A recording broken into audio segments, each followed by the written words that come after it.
Pourquoi commencer un sujet sur les banques avec des images d'inondations meurtrières, ici les dernières en date en Afghanistan?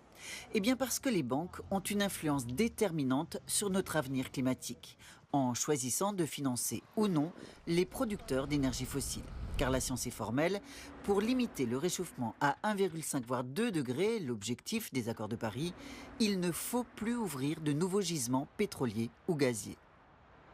Et pour cela, il faut que les banques arrêtent de financer directement ces nouveaux projets dans le secteur des énergies fossiles et restreignent leur soutien aux entreprises opérantes dans ces secteurs à des financements fléchés vers leurs activités bas carbone hors du secteur des énergies fossiles.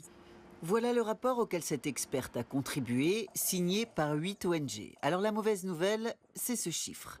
700 milliards de dollars, c'est le montant que les géants bancaires mondiaux ont encore prêté l'an dernier, directement ou indirectement, aux gros producteurs de pétrole ou de gaz. Le pire, l'américain JP Morgan, suivi de 2 banques japonaises.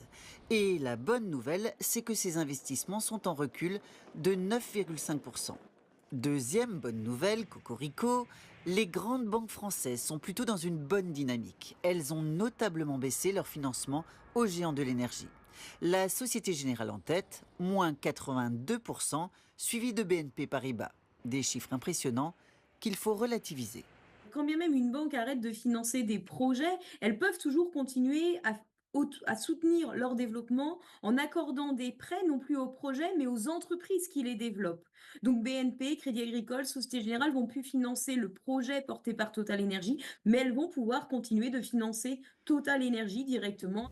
Les ONG appellent les banques à privilégier les énergies vertes, à financer la transition énergétique pour aider l'économie à sortir de sa dépendance aux énergies fossiles.